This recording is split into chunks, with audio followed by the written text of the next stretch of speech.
बिस्मिल्लाहिर्रहमानिर्रहीम। नाज़रीन अस्सलाम वालेकुम, मैं हूँ इमरान वसीम। नाज़रीन 12 दिसंबर दिन जुमातुल मुबारक का और साल 2025 प्रोग्राम का आगाज़ करेंगे। सुप्रीम कोर्ट से जुड़ी दो बड़ी अहम खबरें हैं, उन खबरों की तफसीलात आपकी खिदमत में पेश करेंगे। पहली खबर में आपको ये बताएंगे कि सुप्रीम कोर्ट में इंसाफ के लिए आया 70 साल का जो साइल है वो कैसे चल बसा। और दूसरी खबर, कल जो नॉर्वे के सफ़ीर ईमान मिज़ारी और अली हादी चट्ठा का जो मुकदमा था सुप्रीम कोर्ट ऑफ पाकिस्तान में, वो कमरा अदालत पहुँचे, अदालती कार्रवाई का उन्होंने मुशाहिदा किया। लेकिन बाद अज़ां गुज़िश्ता शाम को रात को जो दफ्तर ख़ारजा की जानिब से डिमार्च जारी किया गया, उस डेवलपमेंट के बाद आज सुप्रीम कोर्ट ऑफ पाकिस्तान में इंक्वायरी खुल गई है। इंक्वायरी इस नुक्ते पे खुली है कि नॉर्वे के सफ़ीर को कमरा अदालत में जाने की इजाज़त कैसे मिली। तो इन दो ख़बरों की डिटेल और इसके बाद हमारे ब्लॉग की जो दीगर अहम ख़बरें हैं, ख़ास तौर पे इमरान खान और फैज़ हमीद के कब कब खुफिया राब्ते हुए, किसके ज़रिए राब्ते हुए, फिर इस खबर की डिटेल आपकी खिदमत में हम पेश करेंगे। तो प्रोग्राम का आगाज़ करने से पहले आपसे दरख्वास्त के चैनल को सब्सक्राइब कर लें, बेल आइकॉन का बटन प्रेस करें। वीडियो पसंद आए तो इसे लाइक और शेयर ज़रूर कीजिएगा। तो पहले बात कर लेते हैं जो 70 साल का साइल आज सुप्रीम कोर्ट आया, जीता जागता आया, लेकिन दिल का दौरा पड़ने पे इंतकाल कर गया। अब हुआ क्या है, यह कहानी क्या है? नाज़रीन, आबिद हुसैन उस 70 साल शख्स का नाम है जिसका केस सुप्रीम कोर्ट में था उसके मकान पर तामीरात से मुतल्लिक़, और केस उसका फ़िक्स था सीरियल नंबर 8 पे। जो जस्टिस इरफान सादत खान का जो बेंच था, 2 रुकनी बेंच, जिसमें दूसरे जो जज हैं वो जस्टिस शहजाद मलिक साहब थे, लेकिन वकील की इल्तवा की दरख्वास्त पे जो मुकदमे की कार्रवाई है उसको मुलतवी कर दिया गया। और ये नॉर्मल प्रैक्टिस होती है कि अगर वकील बीमार है, उसकी फैमिली में कोई एजेंसी आ गई है, तो वकील की तरफ से इल्तवा की दरख्वास्त आ जाती है। तो आज दूसरी साइड के वकील की जानिब से इल्तवा की दरख्वास्त थी, मुकदमे की समाअत को मुलतवी किया गया। और ये मुकदमा जो मरहूम है आबिद हुसैन 70 साल का जो साइल जिसका इंतकाल हुआ है, ये 22 जुलाई 2025 को सुप्रीम कोर्ट में फ़ाइल हुआ। पहली समाअत 11 नवंबर यानी गुज़िश्ता माह को हुई थी। आज दूसरी समाअत में इल्तवा की दरख्वास्त आई, और जब यह केस एजेंड कर दिया गया, साइल आबिद हुसैन कमरा अदालत से बाहर निकला, और बाहर निकल के सुप्रीम कोर्ट की जो पुलिस की जो रिसेप्शन है वहाँ पे उसको दिल में दर्द महसूस हुआ, दिल का दौरा पड़ा, और उसे हॉस्पिटल जब मुंतकिल किया जा रहा था तो उस मुंतकली के दौरान आबिद हुसैन का इंतकाल हो गया। लेकिन आज हकीकत ये है कि दिल का दौरा तो पड़ा आबिद हुसैन को, मुकदमे की कार्रवाई भी आज वकील के इल्तवा की दरख्वास्त पे मुलतवी कर दी गई। लेकिन हकीकत ये है, जो हक़ाइक़ हैं वो झुटलाए नहीं जा सकते, कि साइल जो आज आबिद हुसैन सुप्रीम कोर्ट में आया था, नीचे हाई कोर्ट में फ़ैसला उसके हक़ में किया जा चुका था। जो अपील सुप्रीम कोर्ट में आज समाअत के लिए फ़िक्स थी, वो मोहम्मद रमज़ान की तरफ से थी, जिसके ख़िलाफ़ लाहौर हाई कोर्ट में या जिस भी हाई कोर्ट का केस था, लाहौर हाई कोर्ट का ही होना है क्योंकि पिंडी से उसका ताल्लुक़ था, तो फ़ैसला आबिद हुसैन के हक़ में हो चुका था। उसका मतलब ये नहीं था कि नीचे उसके ख़िलाफ़ फ़ैसला आया था तो और वो सुप्रीम कोर्ट में आया था कि मुझे सुप्रीम कोर्ट इंसाफ़ दे। इंसाफ़ उसको एक्सटेंड हो चुका था। अब शायद खुदा बेहतर जानता है, अल्लाह की तरफ से उसकी आई थी, दिल का दौरा पड़ा और वो इंतकाल कर गया।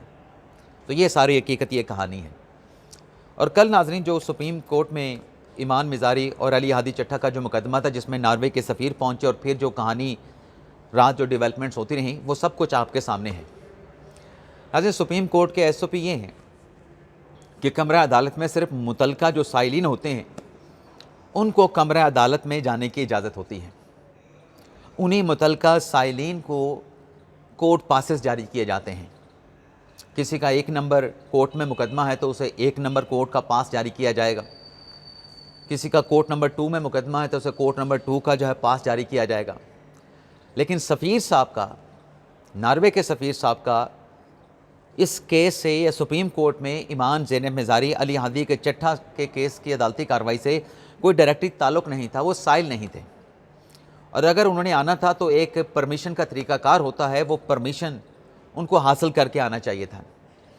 लेकिन कल जब वो सुप्रीम कोर्ट ऑफ पाकिस्तान पहुँचे इस प्रोसीडिंग को विटनेस करने के लिए, मुशाहिदा करने के लिए, अब उन्होंने पास हासिल किया। जो पुलिस के एहलकार रिसेप्शन पे मौजूद होते हैं, वो पास उनको जारी हुआ। अब ये पास कैसे जारी हुआ, क्यों जारी किया गया? क्योंकि वो डायरेक्टली नॉर्वे के सफ़ीर उस केस में फ़रीक नहीं थे, तो उस पर यह इंक्वायरी खुली है कि ये पास का इजरा कैसे हुआ है। नॉर्वे के सफ़ीर कमरा अदालत नंबर 5 में क्यों और कैसे पहुँचे, उसकी इजाज़त कैसे मिली उनको, तो इसके ऊपर इंक्वायरी खुल गई है। पुलिस एहलकार जो हैं, उनकी जो पोजीशंस थी उनको तब्दील कर दिया गया है, जो रिसेप्शन पे थे उनको किसी और जगह पे लगा दिया गया है, और ये भी इम्कान ज़ाहिर किया जा रहा है कि शायद जो सुप्रीम कोर्ट के एसपी हैं उनको तब्दील कर दिया जाए। अब जिसने भी उस पास का इजरा करवाया है, सिफारिश करा के, कोई अपनी मिन्नत तरला करके, लेकिन नज़र अब किस पे गिर रहा है? इस्लामाबाद सुप्रीम कोर्ट के जो पुलिस के जो एहलकार हैं उन पे मलबा गिर रहा है, उन पे नज़ला गिर रहा है। अल्लाह खैर करे, किसी बेचारे की नौकरी ना जाए, किसी बेचारे की नौकरी न जाए, हमारी तो यही ख्वाहिश होगी और यही दुआ होगी। उस पुलिस एहलकार ने जिसने पास जारी किया, उसने किसी के रिक्वेस्ट के ऊपर, किसी बड़े के रिक्वेस्ट के ऊपर, किसी जानने वाले के रिक्वेस्ट के ऊपर वो पास जारी किया था, लेकिन शायद, अगर मुझे नहीं पता क्या हुआ, लेकिन मेरी हमदर्दियाँ उसके साथ हैं, उस पुलिस एहलकार के साथ, उस पुलिस के जवान के साथ। उसने किया तो अपनी तरफ से अच्छा, लेकिन उसके साथ बुरा हुआ है, और आगे अल्लाह ना करे मज़ीद उसके साथ कुछ बुरा हो। अब नाज़रीन आ जाते हैं जो बाकी ख़बरें हैं। वैसे बाकी ख़बरों पे मुझे याद आया, फैज़ हमीद साहब को जो कल सज़ा सुनाई गई, उस सज़ा के बाद नाज़रीन हमारे एक साफ़ी दोस्त हैं जाहिद गजकोरी साहब, उन्होंने एक ट्वीट किया है। वो ट्वीट नाज़रीन मैं आपके सामने रखना चाहूँगा कि उस ट्वीट में जाहिद गजकोरी साहब ने फरमाया क्या है। जाहिद गजकोरी साहब ने कहा कि Faiz Hameed is being shifted to Adiala jail, special security arrangement are being made, यानी अडयाला जेल में ख़ास इंतज़ामात किए जा रहे हैं, स्पेशल इंतज़ामात किए जा रहे हैं, और जो फैज़ हमीद हैं उन्हें अडयाला जेल में मुंतकिल किया जाएगा। अब नाज़रीन ICPR की जानिब से जो इलामिया जारी किया गया, उसमें वाज़ेह तौर पर लिखा गया कि ये जिन केसेस में फील्ड मार्शल साहब का अपना कोर्ट मार्शल प्रोसीडिंग फैज़ हमीद साहब की हुई है, उसका तो फ़ैसला सुना दिया गया, लेकिन जो सियासी अदम इस्तेहकाम, सियासी हंगामा राई का जो मामला है, उस पर फैज़ हमीद का जो मामला है वो कोर्ट मार्शल प्रोसीडिंग में चलेगा। यानी उससे वाज़ेह हो रहा था कि क्योंकि आम तौर पे नॉर्मल प्रैक्टिस तो यही है कि जब किसी का कोर्ट मार्शल होता है, कोर्ट मार्शल प्रोसीडिंग के बाद उन्हें सिविलियन जो जेल है वहाँ पे मुंतकिल कर दिया जाता है। 9 मई के मुलजमान जो कि मिलिट्री कोर्स में कन्विक्ट हुए थे, उन्हें भी बाद अज़ां उनके शहरों की मुतलका जो सेंट्रल जेलें थी वहाँ पे मुंतकिल कर दिया गया था। लेकिन यहाँ पे तो अभी जो मामला है फैज़ हमीद साहब का, वो मंतकी अंजाम तक तो नहीं पहुँचा। अभी भी उनके खिलाफ कोर्ट मार्शल प्रोसीडिंग होनी है, उनका मिलिट्री ट्रायल होना है, तो ये वाज़ेह था कि उनको अडयाला जेल मुंतकिल नहीं किया जाएगा। अब जाहिद गजकोरी भाई को न जाने कहाँ से ख़बर मिली, कहाँ से हिंट मिला, कौन सा इनका सोर्स था, तो इन्होंने ये ट्वीट कर दिया, जिस पर अमार सोलंकी ने फिर एक्स पे ये पोस्ट किया कि गजकोरी भाई तो फेक न्यूज़ की फैक्ट्री हैं, कोई तो उम्र का ख्याल कर। ये जाहिद गजकोरी को अमार सोलंकी कह रहे हैं। ऊपर से शायद मेतला साहब ने लिख दिया, अमार सोलंकी साहब ने भी गजकोरी साहब के आगे हाथ जोड़ दिए हैं कि भाई फेक न्यूज़ ना फैलाओ। अब नाज़रीन आ जाते हैं इमरान खान साहब की बात कर लेते हैं, खुफिया राब्तों की बात कर लेते हैं। नाज़रीन आपके सामने है कि जब वो अपने सादिक चंद्रानी साहब को चेयरमैन सेनेट बनाया गया था, उनका किसके साथ ताल्लुक़ था? उनका ताल्लुक़ जो है वो फैज़ हमीद साहब के साथ जोड़ा जाता था। आसिफ ज़रदारी की एक ऑडियो वायरल हुई थी, जिसमें सवाल पूछा गया फैज़ हमीद से मुतल्लिक, तो आसिफ ज़रदारी ने कहा था कि वो तो खुद लाइन लग चुका है। और उसी महफ़िल में आसिफ ज़रदारी ने सादिक चंद्रानी से कहा था कि फैज़ हमीद तो खुद लाइन लग गया, अब सादिक चंद्रानी तुम्हारा क्या होगा? तो आसिफ ज़रदारी साहब के उस सवाल पे कह के उठे थे। और इमरान खान साहब के पार्टी के एक रहनुमा आज़म सवाती साहब, उनका नाम भी बहुत लिया जाता था। बल्कि इस्लामाबाद में तो ये भी गॉसिप थी कि जब इमरान खान ने रब्ता करना होता था फैज़ हमीद के साथ, तो कोड वर्ल्ड में कहा जाता था कि आज़म सवाती से रब्ता करो। तो वो जो आज़म सवाती से रब्ता करने की बात की जाती थी, वो दरअसल फैज़ हमीद के साथ रब्ते की बात की जाती थी, यानी थर्ड पार्टी रब्ता होता था आज़म सवाती के ज़रिए, आज़म सवाती का नाम लेके। क्योंकि ये भी गॉसिप रही इस्लामाबाद में, कैपिटल सिटी में, कि आज़म सवाती साहब के साथ भी उनका बड़ा लिंक था, फैज़ हमीद का और आज़म सवाती का बड़ा लिंक था। और मैंने इस गुनाहगार आंखों से देखा कि जब दूसरी मरतबा सादक संजरानी साहब चेयरमैन सेनेट बने थे और यूसुफ रज़ा गिलानी के 7 वोट जो है वो मुस्तरद कर दिए गए थे, और फिर काउंटिंग में जब सादक संजरानी को चेयरमैन सेनेट डिक्लेयर किया गया, तो जो सेनेट के ऐवान की टेबल जो कि आज़म सवाती साहब के सामने थी, उसे बड़े जोश के साथ जो है वो क्लैप किया था आज़म सवाती साहब ने। और एक और स्टेटमेंट भी मैं यहाँ पे बताना चाहूँगा कि जब 9 मई का इंसिडेंट हुआ तो वज़ीर आज़म शहबाज शरीफ ने कहा था कि दरअसल 9 मई का जो इंसिडेंट हुआ है ये दरअसल आर्मी चीफ आसिम मुनीर का तख्ता उल्टने की साजिश थी, एक बगावत थी। ये वज़ीर आज़म शहबाज शरीफ साहब ने किसी मौके पे ये स्टेटमेंट दिया था।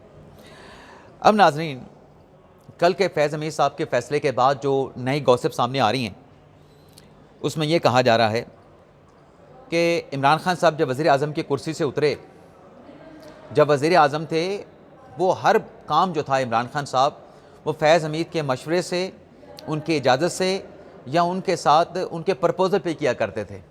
कोई काम इमरान खान फैज़ हमीद के साथ मशवरा किए बगैर, उनके साथ कंसल्टेशन किए बगैर, उनकी रजामंदी के बगैर नहीं करते थे। और जब इमरान खान साहब को अदम एतमाद के ज़रिए वज़ीर आज़म की कुर्सी से उतारा गया तो तब भी गॉसिप्स ये हैं, मुबैना तौर पे कहा जा रहा है कि फैज़ हमीद साहब के डायरेक्टली इनडायरेक्टली इमरान खान के साथ राब्ते थे। जब मई 2022 में इमरान खान साहब ने पेशावर से इस्लामाबाद की जानिब लॉन्ग मार्च किया तो फैज़ हमीद तो वहाँ पे कोर कमांडर थे और जनरल बाजवा का टेलीफोन गया था शाह महमूद कुरैशी को कि आप ये लॉन्ग मार्च ना करें। शहबाज शरीफ साहब, नवाज शरीफ साहब असम्बली तहलील करने के लिए राज़ी हो चुके हैं, लेकिन इमरान खान ने बात नहीं मानी थी जनरल बाजवा की। तो गॉसिप ये है मुबैना तौर पे कि वो लॉन्ग मार्च भी जनरल फैज़ हमीद साहब की कंसेंट से किया गया था। और फिर उसके बाद जब नवंबर 2022 में आर्मी चीफ की तैनाती का मामला आया था तो उस तैनाती को रुकवाने के लिए मुबैना तौर पे ये गॉसिप्स हैं कि फैज़ हमीद साहब अपनी तरक्की चाहते थे, वो सियासी राब्ते कर रहे थे, सियासी मैनेजमेंट कर रहे थे। बल्कि इस बारे में तो जो वज़ीर दिफा साहब हैं उनका स्टेटमेंट भी कल ये सामने आया है कि पहले जनरल बाजवा ने जो हुकूमत का अख्तियार है, एग्जीक्यूटिव का अख्तियार था आर्मी चीफ लगाने का, कभी उस पर दबाव नहीं डाला गया प्राइम मिनिस्टर के अख्तियार पे, लेकिन पहली मरतबा नवंबर 2022 में ये पिंडी की तरफ से दबाव डाला गया। और जनरल बाजवा पहले फैज़ हमीद को आर्मी चीफ बनाना चाहते थे, लेकिन जब फैज़ हमीद का नाम मुस्तरद हो गया और फील्ड मार्शल की तैनाती वो रुकवाना चाहते थे कि आसिम मुनीर की तैनाती ना हो, फैज़ हमीद को बनाया जाए, लेकिन जब दाल ना गल सकी, बात ना बन सकी, तो फिर जनरल बाजवा दूसरे नाम लेके आए थे। लेकिन वो दूसरे नाम भी जो है बाद अज़ा मुस्तरद कर दिए गए थे और आसिम मुनीर साहब को जो है आर्मी चीफ बनाने का फ़ैसला किया गया था। तो ये भी गॉसिप्स हैं मुबैना तौर पे कि जो 9 में हुआ 2023 में, उसमें भी जो जनरल फैज़ हमीद साहब हैं उनका कहीं ना कहीं लिंक था, हिस्सेदारी थी, मुशावरत थी, उस मामले में वो भी शामिल थे। अब इसमें नाजरीन ये जो सियासी राब्ते होते रहे थर्ड पार्टी के थ्रू, फैज़ हमीद साहब के, इमरान खान साहब के, अडयाला जेल में भी कुछ लोग पकड़े गए थे, वहाँ पे नए लोगों की तैनातियाँ की गई थी। अब फैसल वाडा साहब का ये दावा है कि ये जो सज़ा हुई है फैज़ हमीद साहब को, ये तो अभी इब्तदा है, अभी तो जब 9 मई का केस चलेगा तो ये खुरा जो है वो इमरान खान तक जाएगा, बड़े दावे के साथ फैसल वाडा साहब ने कहा। और फैसल वाडा ने यह भी कहा कि फैज़ हमीद के ख़िलाफ़ ये सज़ा जो है सुनाई गई है, इसके बाद वो तमाम लोग जो 9 मई हुआ ये केस इमरान खान के ख़िलाफ़ भी जाएगा और वो तमाम लोग PTI के जो इस सारे काम में इन्वॉल्व हैं, जो कि बेशक जेलों में कैद हैं, वो भी कटहरे में आएंगे। और ऐसे लोग जो कि इंसाफ की कुर्सियों पे बैठे थे, यानी जज थे, लेकिन अपने अख्तियारात का नाजायज़ इस्तेमाल कर रहे थे, मुल्क के इस्तेहकाम के ख़िलाफ़ अपने कलम का इस्तेमाल कर रहे थे, तो फैसल वाडा कहते हैं कि वो जो जज अपने अख्तियारात से तजावुज़ करके इमरान खान की सपोर्ट, फैज़ हमीद के साथ राब्ते, उनको भी कानून के शिकंजे में जो है वो लाया जाएगा, उनके गेद भी जो है शिकंजा जो है वो सख्त होगा। अब नाज़रीन, जैसे कि हमने कल भी बात की थी कि ये इब्तिदा है फैज़ हमीद साहब को फ़ैसला, और ये पैगाम है कि भाईजान किसी के साथ कंप्रोमाइज़ नहीं होगा, किसी के साथ कंसेशन नहीं होगी। जो भी 9 मई में इन्वॉल्व है डायरेक्टली इनडायरेक्टली, सबको कानून के कटहरे में ला के मंतकी अंजाम तक पहुँचाया जाएगा। इसके अलावा नाज़रीन एक छोटी सी खबर और भी है, जो कि शेर अज़म मरवत साहब ने कहा कि आइंदा आने वाले दिनों में बड़ी हलचल होने वाली है, और वो कहते हैं कि ये हलचल मैं करूँगा। और साथ में मरवत साहब कहते हैं कि टास्क जो गंडापुर साहब को तब्दील किया गया और सोहेल अफरीदी को लाया गया, उसकी ज़िम्मेदारी यही थी, उसको टास्क ये सौंपा गया था कि आपने 26 नवंबर के गुज़िश्ता साल के एहतजाज के मौके पे आपने इस्लामाबाद में चढ़ाई करनी है इस साल भी, और 24 नवंबर को उन्होंने रवाना होना था और 26 नवंबर को उन्हें इस्लामाबाद में पहुंचना था, लेकिन ये काम नहीं होने दिया गया, इसलिए मुलाकातों पे पाबंदी लगाई गई। और आज मुलाकातों पर पाबंदी से मुतल्लिक अंसार अब्बासी साहब ने भी बड़ा एक डिटेल में आर्टिकल लिखा है कि ये मुलाकात आखिरी नौरीन खानम की उस्मा खान की इमरान खान के साथ कैसे हुई, मुज़रा की गारंटी पे हुई, लेकिन उस गारंटी को भी तोड़ दिया गया। इजाज़त चाहते हैं नाज़रीन, अल्लाह हाफ़िज़।